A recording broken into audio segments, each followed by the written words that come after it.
are. There's Lena and Oliver. Oh, cool. I got a green laser.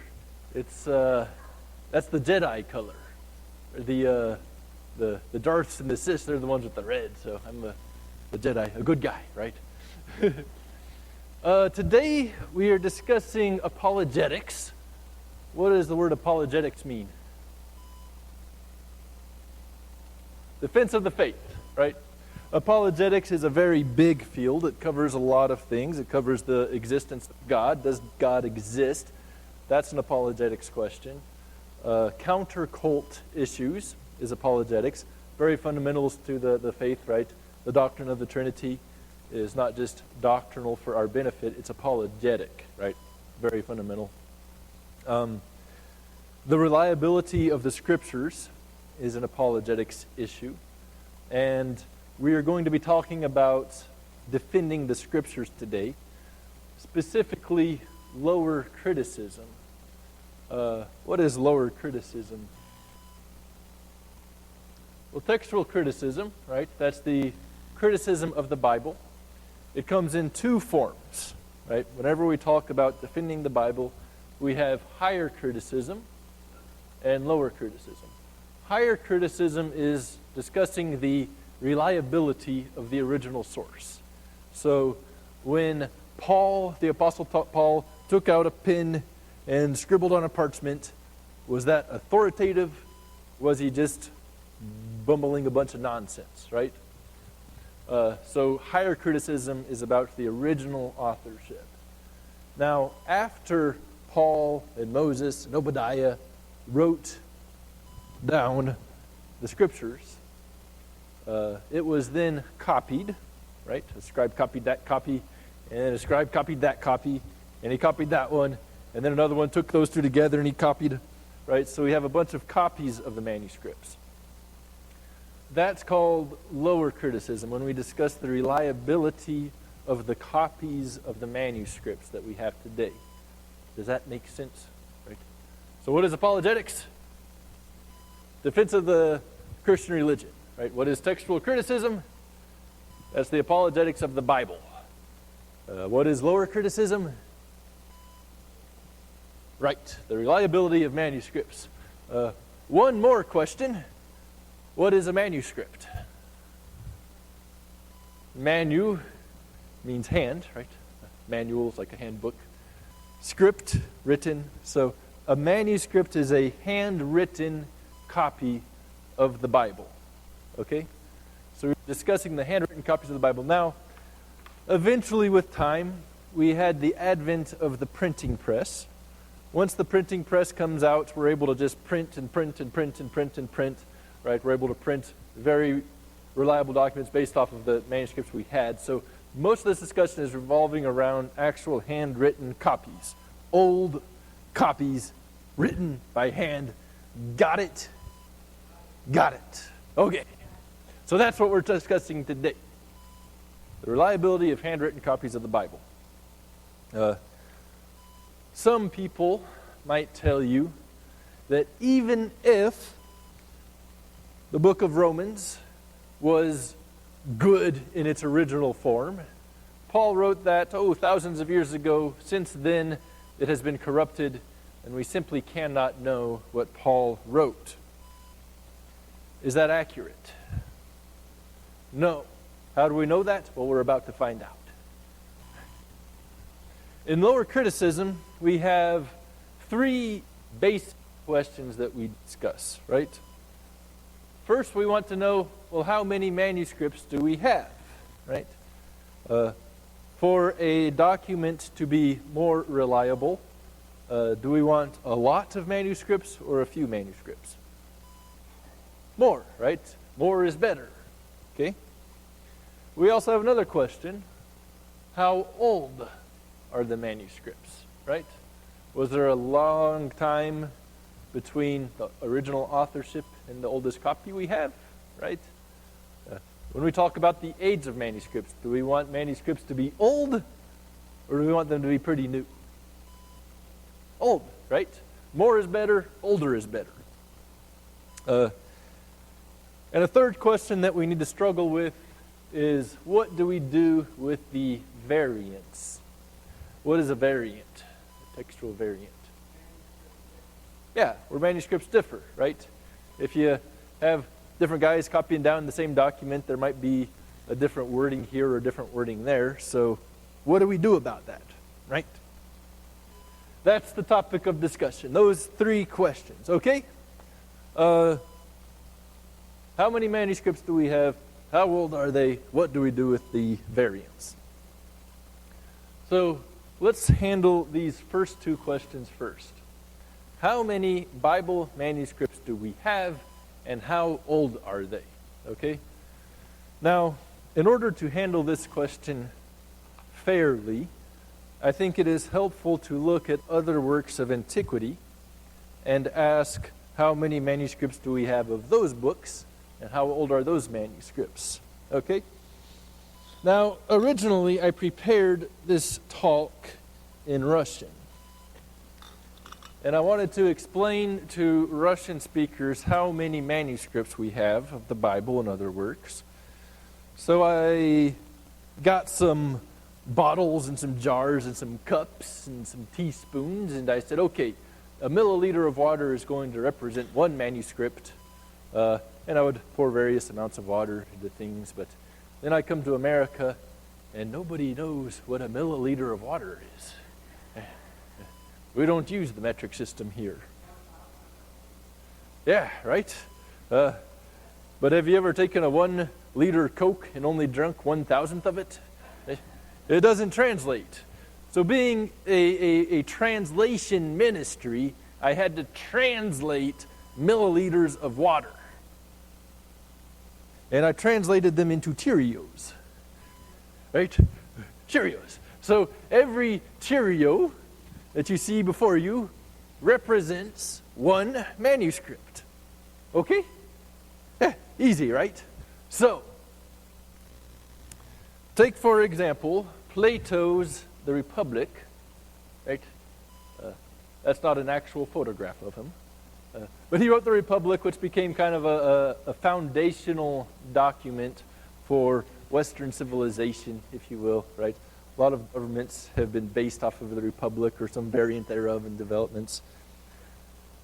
How many manuscripts do we have of Plato's The Republic in the original Greek?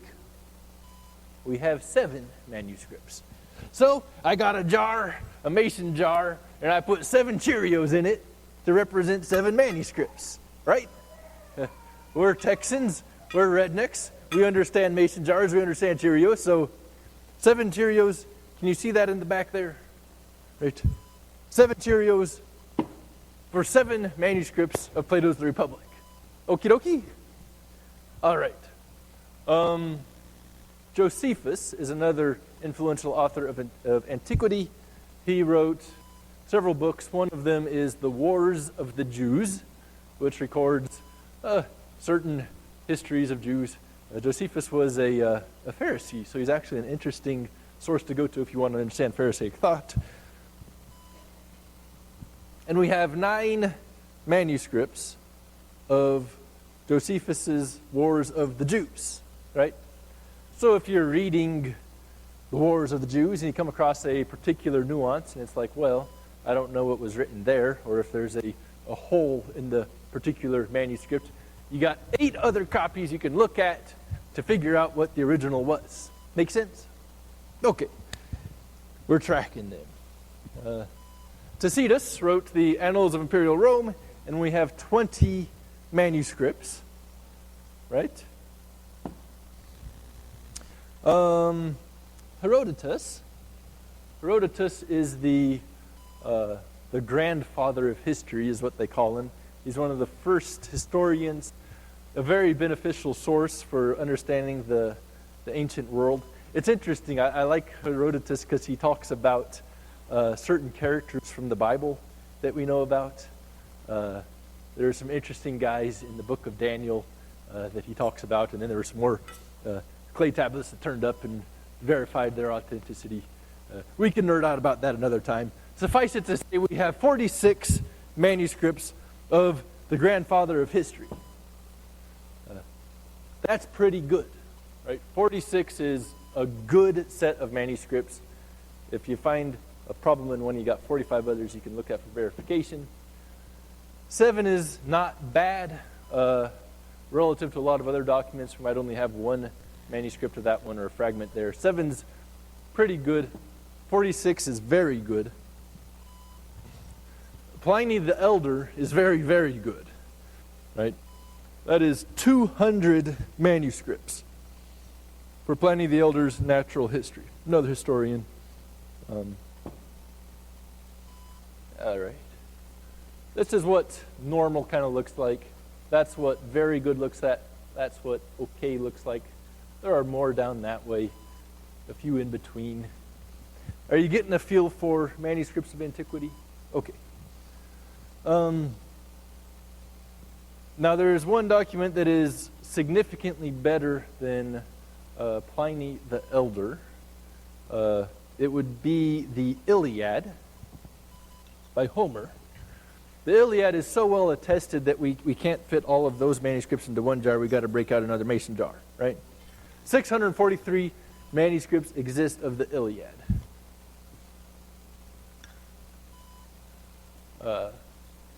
When we talk about secular documents, the Iliad is really the best that we get, okay?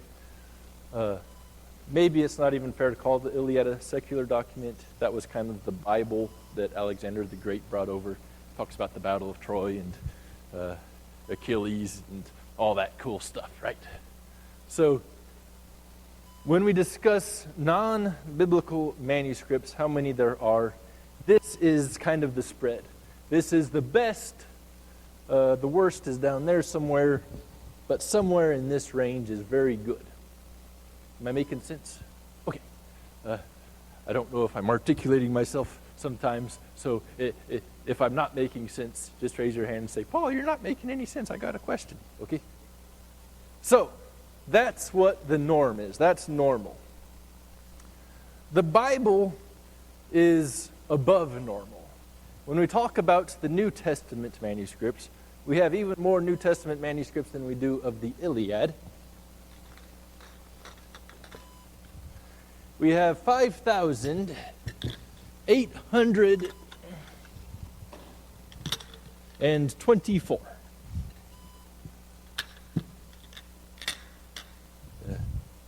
Is the difference noticeable? A little bit? Right. That's pretty good. Now, I'm not knocking Herodotus over here. We can very well understand what Herodotus originally wrote. I'm not saying that. I'm just saying we got a lot of New Testament manuscripts. Some people, they carry on, oh my goodness, the New Testament is the most well-attested document of history when it comes to manuscripts. Is that true? Not quite. There is actually one more document of antiquity that has more manuscripts than the New Testament. Does anyone want to take a wild guess at what that might be? The Old Testament. The Old Testament has in the vicinity of 10,000. We have to jump up from the pint jar to the quart jar when we start talking about the Old Testament. And by the way, I talk about the 10,000 Old Testament manuscripts. We lost a lot of manuscripts in the 20th century. We live in Lviv, which is a Holocaust town. The atrocities that happened in the 20th century are terrible, and we lost a lot of manuscripts, which aren't nearly as valuable as a single human life. But I won't go off on that tangent today. You see a difference, right?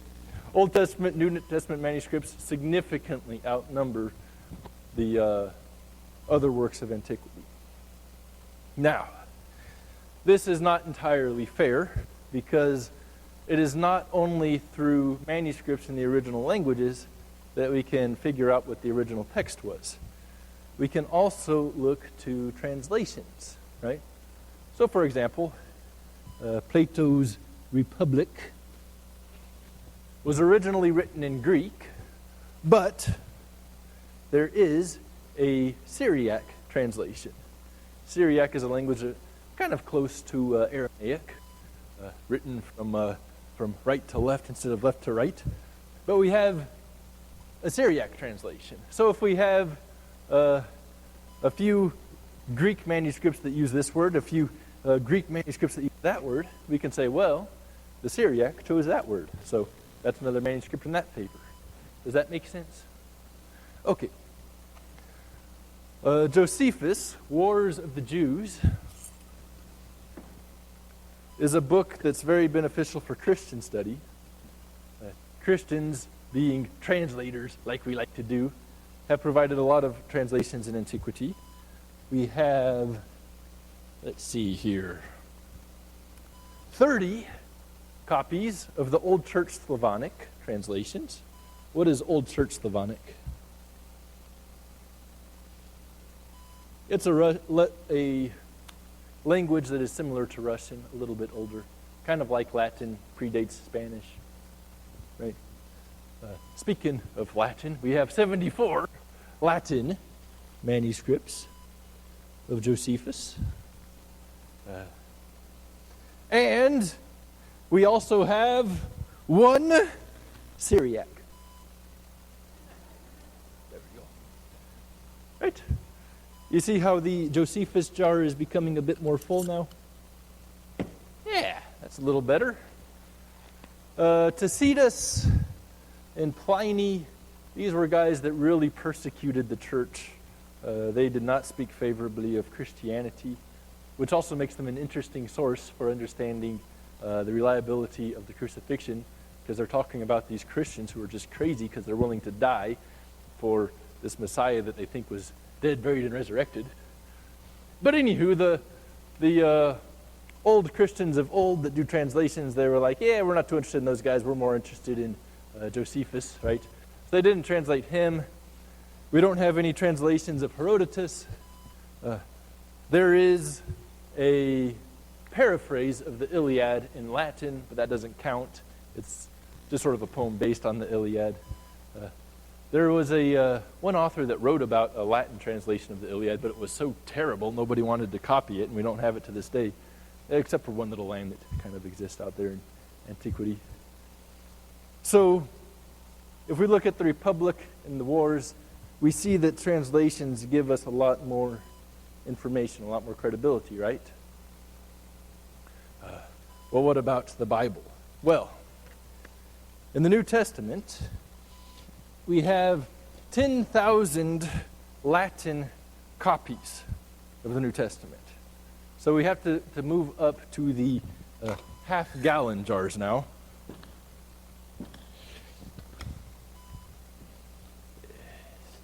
Goodness gracious. 10,000 Latin.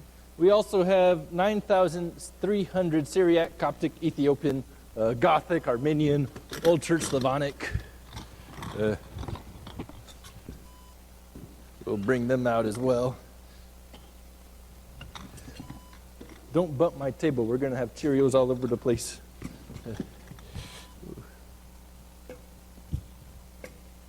Okay. Oh. Got one trying to sneak through the cracks. Okay. Is there a noticeable difference? Okay. So what were the three questions we're asking about manuscripts? How many do we have? How old are they? And what do we do with the variants? So for the first question, how many manuscripts do we have? What's the answer? A lot. An insane amount, right? If anyone tries to tell you that we don't have enough Bible manuscripts, they're speaking entirely out of ignorance. It's an embarrassment. Yes? Mm-hmm.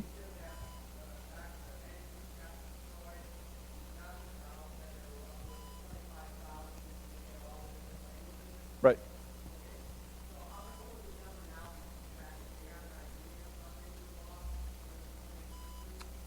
Don't know. I don't know if we can know. A lot of those records were destroyed. And by the way, this is outdated. We keep getting more and more manuscripts. Like a week after we went through all the effort of putting the Cheerios into the jars, I got on Facebook, and lo and behold, we have another manuscript. It's not even news when we get a Bible manuscript anymore. Goodness. Okay, I had some volunteers who are holding on to envelopes. Could you come up, please?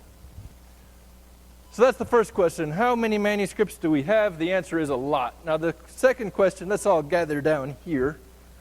The second question is, how old are the manuscripts? Let's see here. Jeff, you have the New Testament envelope. Let's see. Could you all congregate on that side of the table? Jeff, come over here, please. Stand right here. Jeff is going to represent year 0. Okay? That's when he was born. Where is Plato's The Republic? Okay. Would you give Jeff one end of your string and walk to the end of your string? Now, the oldest copy of Plato's The Republic that we have was written 580 years after Plato wrote The Republic. Right? So this string represents 580 years. Okay? Does that make sense? So this is when Plato wrote. Then there were copies and copies. We lost all those copies. We lost that copy. The oldest copy is right here. Okie dokie. Okay. Josephus. Where'd you go? All right.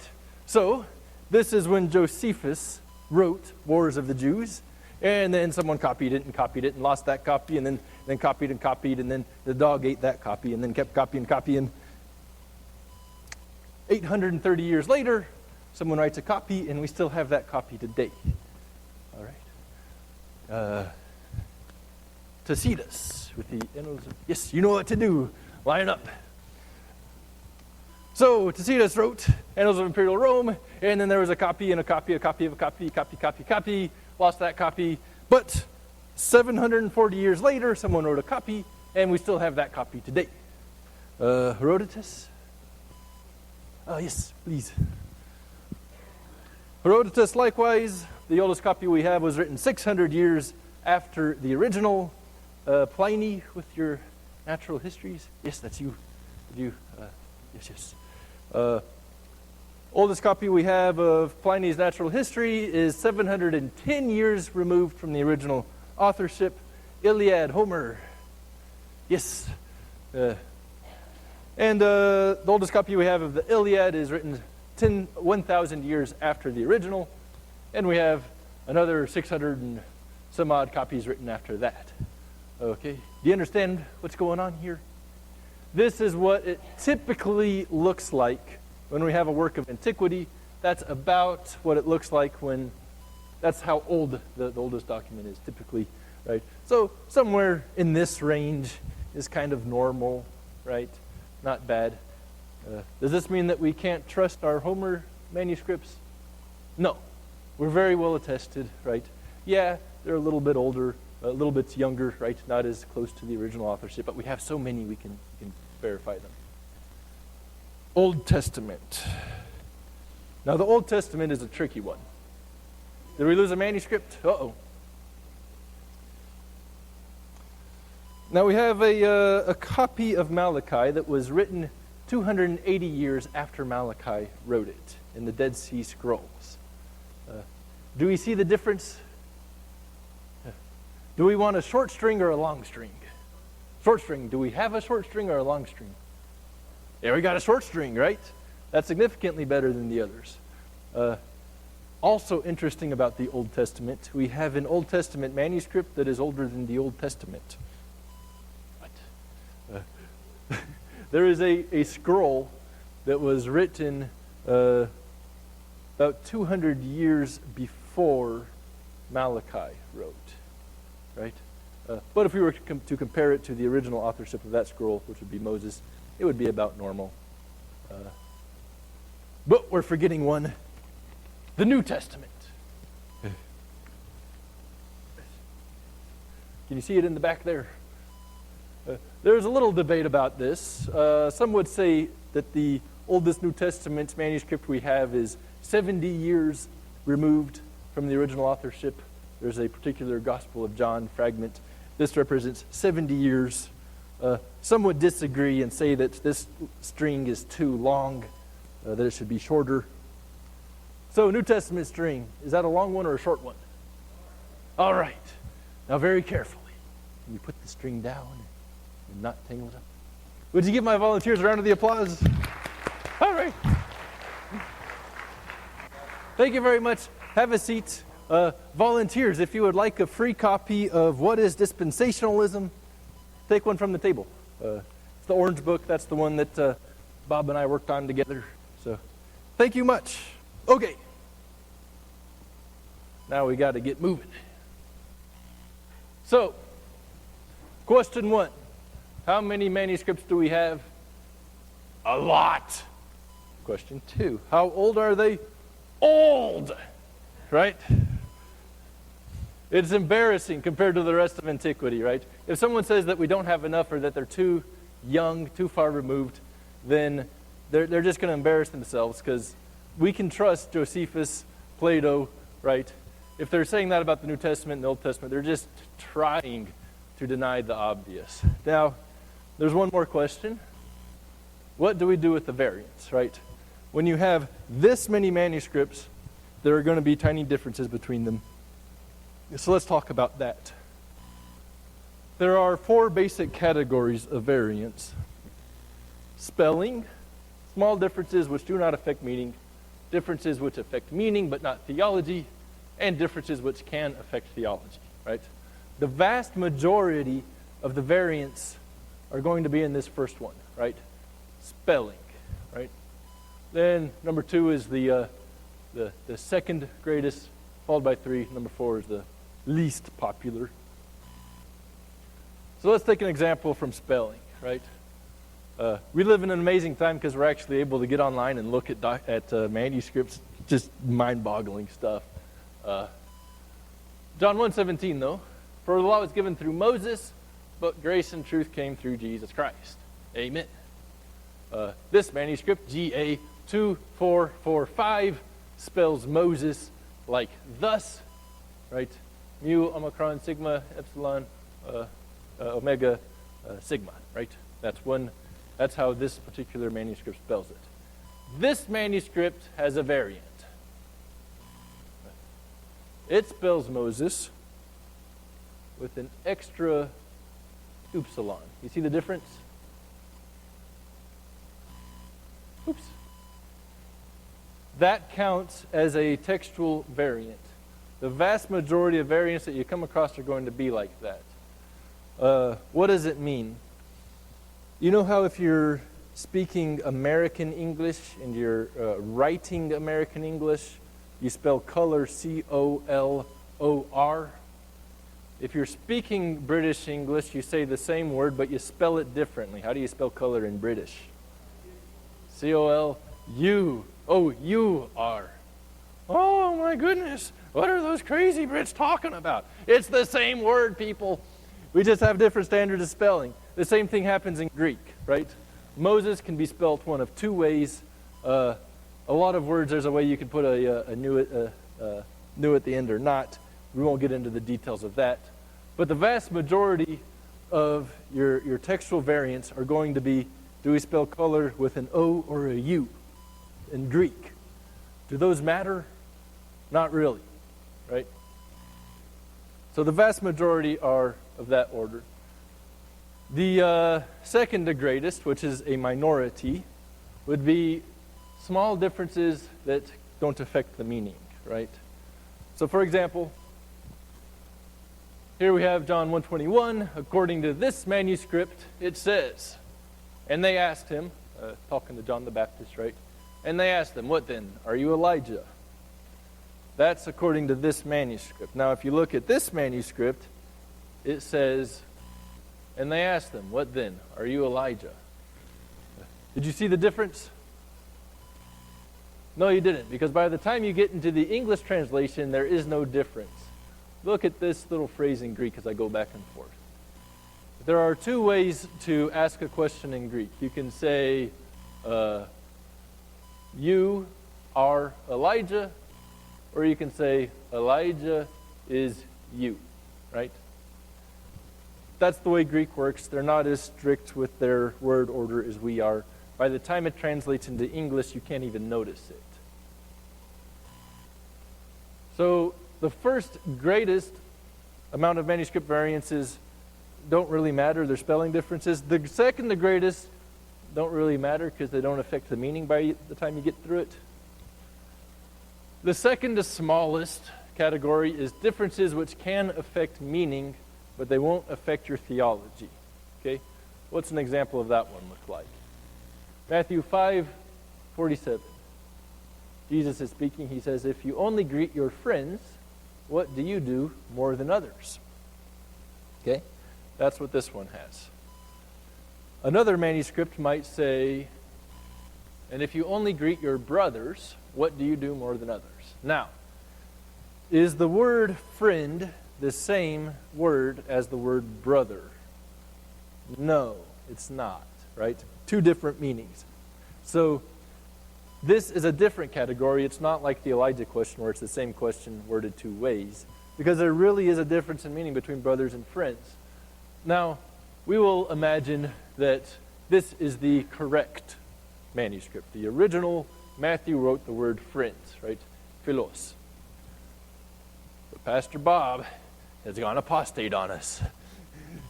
And he accidentally read to you from a Bible that said brothers. And he did an entire sermon with brothers instead of friends. What's the difference going to be in the content of his sermon? Right? The application is the same. Whether Jesus is saying brothers, right, if you only greet your brothers, those who are close to you, or if he says whether you greet your friends, those who are close to you, what are you doing more than others, right? Technically, there's a difference between those two words, but the application, by the time you get down to it, it doesn't affect any doctrine at all, right? Okay. So, that's the second to smallest category of textual variants. The absolute smallest is differences which actually can affect theology, okay? So let's take a look at one of those. This is a manuscript that Jehovah's Witnesses would like you to look at. In 1 Timothy 3:16, it says, God was manifested in the flesh, according to GA02 from Codex Alexandrius. That's the word God in Greek. Theta sigma with that little line on the top. It means theos. They took up two vowels. We can nerd out about that later. When did that happen? When was God manifested in the flesh? The incarnation of Christ, right? Do the Jehovah's Witnesses believe that God was manifested in the flesh? No, they do not. So, they will do anything to pervert their Bibles to say otherwise. And they're in luck, because there is a textual variant that has this word. Us, right? He was manifested in the flesh. They say, I see you silly Trinitarians. You think God was manifested in the flesh. The original is He was manifested in the flesh, talking about Jesus. Jesus is not God. Ha, ha, ha, ha. You lose, right? What do we do in this situation if a Jehovah's Witness tries to pull this one on us, or anyone for that matter? We can compare it to the other variants. We can build a case for God was manifested in the flesh. That's one way. What else can we do? Say again? Yeah, we prove that Jesus is God from another passage, right? Where else can we go? John 1, right? In the beginning was the Word, and the Word was with God, the Word was God. Right? Genesis 1, you can't get three words into the Hebrew without coming across plurality and unity, right? So, in the case in which there is a potential difference that could affect theology, really, you could just throw that manuscript out and prove the doctrine from another place in the Bible, right? Does that make sense? In other words, there are so few of these manuscript types, these variant types, that there's not a single doctrine that rests on a manuscript difference. Make sense? Okay. That's not to say that this isn't important. I'm not saying do throw it out. I'm just saying you can easily prove this doctrine from elsewhere. Okay, so lower criticism. What are the three questions? How many manuscripts do we have? What's the answer? A lot. Number 2, how old are they? What's the answer? Old. Number 3, what do we do with the variants? We talk about them, right? All right. That's it. Please feel free to visit our website, themileses.com. We have a blog. We talk about all sorts of nerdy stuff. You can sign up for our newsletter.